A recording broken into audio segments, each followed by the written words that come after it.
costs involved for the country. And in the meanwhile, we've got to assure ourselves offshore supplies in the interim period. I would suggest that, seeing as we always have to deal with the long term, that it would be more perhaps intelligent to move to ensure the renewable supplies of energy now, as opposed to putting all our money in one basket for non-renewable energy and being faced with the problem of catching up when the non-renewable energy has been all burned up. But that's being done. I didn't even mention in my remarks, because we only had 5 minutes, that under Liberal governments we had made the commitment to set up the Maritime Energy Corporation, which is based on hydroelectric power, the grid, the hydroelectric grid in Canada, which is renewable energy, and there are many other renewable energy sources being looked at, not only looked at, being researched and developed. I agree with you that we shouldn't put all our eggs in one basket. Our goal has to be self-sufficiency down the road, but we can't do it as quickly as we would like, not only in the oil field, but in the alternate field as well, because of heavy capital costs and other things that have to be done in the country at the same time. I had understood that the Maritime Energy Corporation had been brought into being mainly to finance Point Lepreau nuclear reactor station. No. I'd like to comment just very briefly, if I would be. It's interesting to note that the policy of the Liberal government until 1979, and it seems to be continued by the Conservatives, is to take nuclear power as the sole alternative other than oil and gas. The number of usable hydroelectric sites in Canada is just about finished, as far as I can tell. If anyone can tell me that I'm wrong, I invite them to. But, with nuclear power generating 8% of our electricity, and a Conservative government in Ontario promoting the expansion of that through Darlington, I think their policy is pretty clear as to what they want for an alternative. I just don't think that's a credible alternative. One of the things that I find rather fascinating sitting here and listening to the kind of reactions, which are the kind of reactions I would anticipate in a university audience, but is this, that on the one hand we're talking, or a lot of you I think would like to see, and we all would as a general principle, massive commitments of funds into alternative energy sources, tidal, wind, solar, what have you. On the other hand, those funds have got to come from somewhere, and precisely the same people and political groups who object most violently to the increase of any form of taxation want to bung millions, possibly even billions, into these other sources of energy. Now, you've got to come back to facing specific problems within a specific time frame, and there was work begun under the Liberal government on a number of those alternative energy programs. The work was not massive.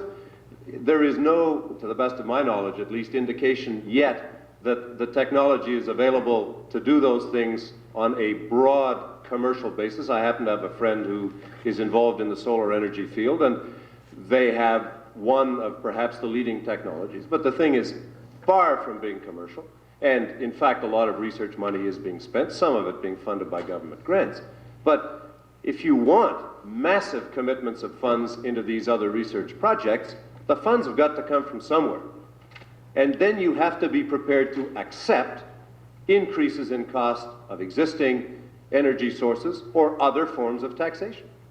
Or you're going to allow them to be funded by the private sector. And precisely the same people who object to all the other things object to the private sector's involvement.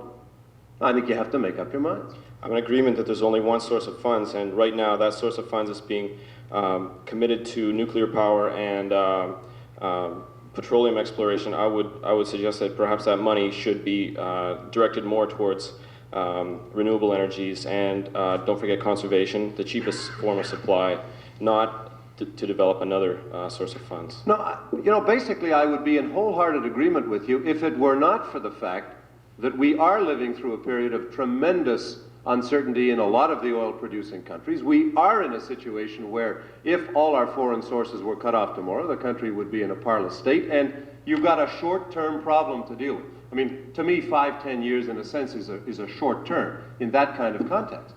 And it seems to me, let's get that house in order while not neglecting the other things, but to me, to make a massive shift of resources today from known technologies, known sources, would be highly irresponsible. I don't know how anybody could recommend that any government do that.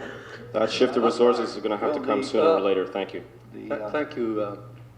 Did you want to say something? I was just going to say that the And home Mr. Garon? insulation program of the federal government, and there are others by provincial governments, was a program of $1.4 billion in the grants to individuals. In addition to those grants for home insulation, we also combined that with a new building code under CMHC, which now makes mandatory for all homes and buildings built with CMHC assistance, much higher standards of insulation, which saves energy. We don't get the savings of that yet. I just say that to point out that these programs have already started and are on the way. By the way, the prediction here that I have is that by 1990, sales of solar heating equipment for homes in Canada will be $900 million. That's in 10 years, as a result of the research that's going on now. Did you want to say something, Mr. Garon? Please. Go ahead. Mr. Blakey earlier threw out a figure of 5% as the rate of return in the petroleum industry. Am I correct? No, that was the rate of return on sales Okay. of Exxon Corporation. Right. Okay, fine. It's interesting to note, however, that even though it's 5%, it's 55% higher than it was in '78. Also, I mean, you know, between the tax loopholes and the depreciation allowances and the frontier exploration tax allowance, I think the oil companies are getting away with murder. I want to make a comment on that I'm because not you finished. haven't, no, just a second. You made the statement twice. You contributed to defeating the government on the budget, and the budget eliminated the frontier depletion allowance.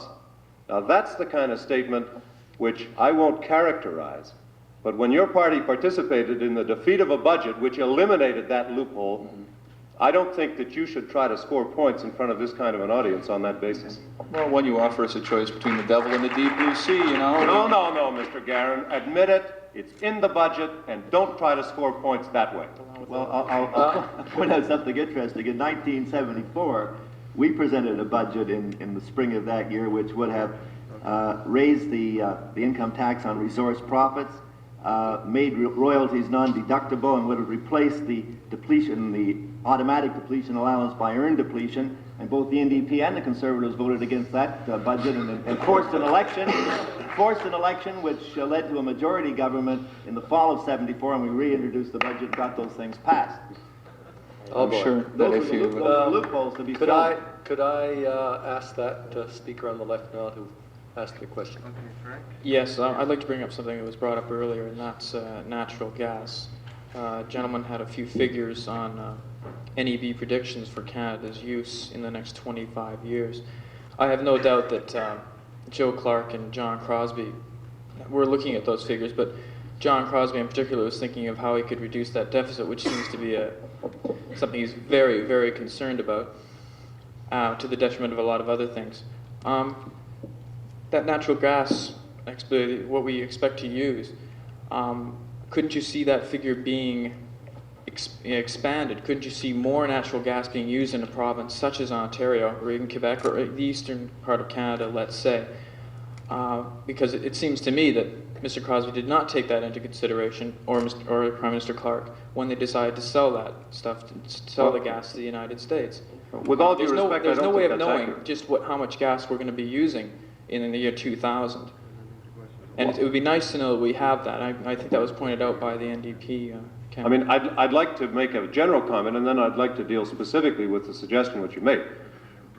It's fascinating that when you go back to '73, '74, there were enormous numbers of studies published, both in Canada and the States, which were predicting doomsday, and we were going to run out of gas and oil by 1980 and 1985. I mean, there's been a history of this, and Professor Allman is probably far more familiar with the literature than I am.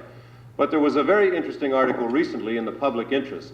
It's a magazine, it's an American review, which is produced quarterly. And it demonstrated, at least to my satisfaction, that since the increases in the OPEC prices in '73, '74, the proven reserves of both gas and oil had increased absolutely staggeringly through the world, partly because the increased cost were covered by the increased price. So that, as far as I can determine, based on the NEB figures with which I'm generally familiar, it appears that for, if you like, the foreseeable future, the reserves are there, and as I think one of the earlier questioners said, we're selling off a surplus. But what I'm saying is that... sorry, I want to comment, no, you can come back in a second, but I want to comment on one of your specific points.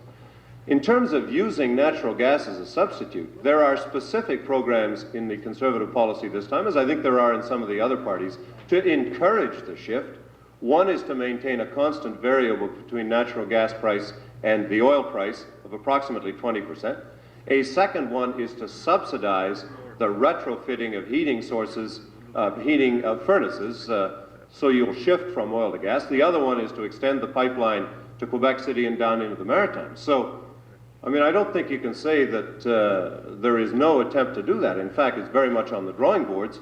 And my recollection is that the Liberal Party position on that pipeline is pretty similar, so that there are already steps being taken in that direction. Well, did the NEB figures take into account the day that maybe every home in Canada, from Victoria to St. John's, will be heated by natural gas? Did they do that? I don't know the doubt it answer to very that. much. I suspect they didn't. I think they were on a projection of an increase based on a certain flow of shifts from oil to gas. Just point of order. For each critical resource that we both use and export, oil and gas and uranium, there is a formula which defines very clearly, based upon our current assessment of reserves, what is or is not exportable. And there's a particular formula, simple arithmetic, involving current consumption or projected consumption multiplied by some figure that says whether current reserves are either not, either contain exportable or don't contain exportable. Now, you can question, as I do, whether A, the formula is valid, or the methodology of assessing the reserves is valid. In my opinion, neither is valid, but that's the basis upon which governments have made decisions at any time since we've had those formulae to export or not to export. They don't ask the kind of question that you've asked.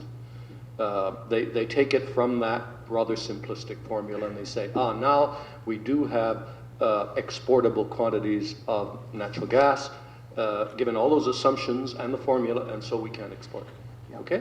If I may just make a final comment, yeah. I just find somewhat of a contradiction in the fact that homes in the American Midwest are going to be heated by Western natural gas, while in Nova Scotia they're burning oil. Yes. You know, Well, that's why I want to make very clear that part of the policy that we've announced for this election, which continues on our previous policy, is to build a reversible pipeline to Quebec City and to the Atlantic so they can use the natural gas of the West. And, you know, we agree with the point you made that we should replace oil with natural gas to as great an extent as possible.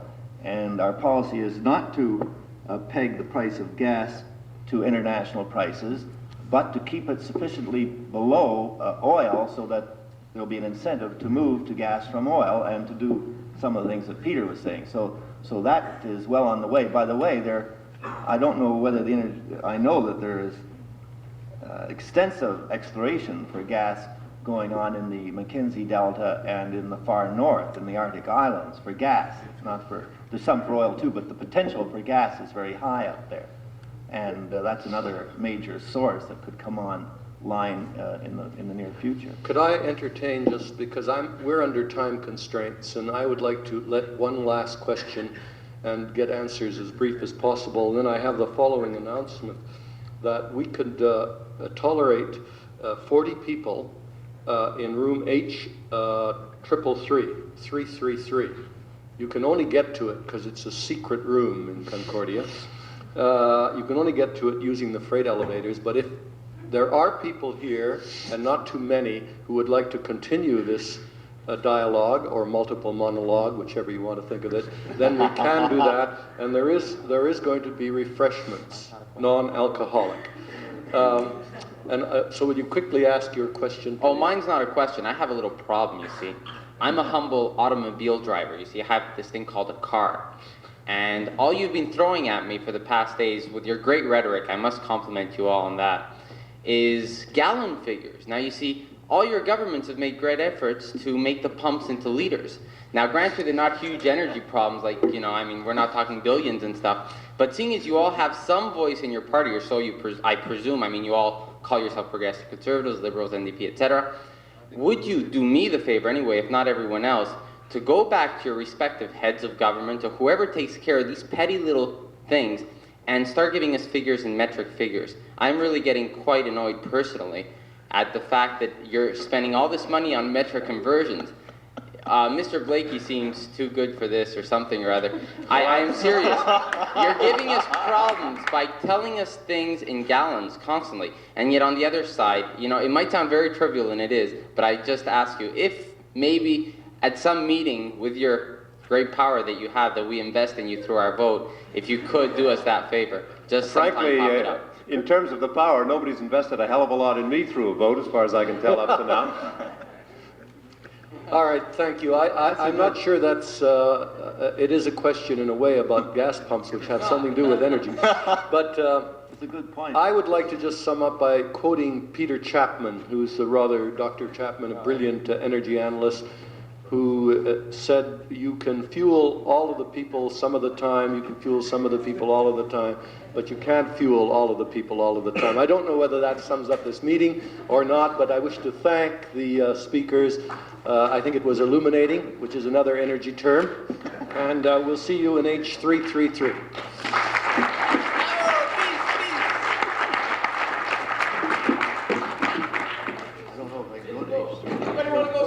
What time is it?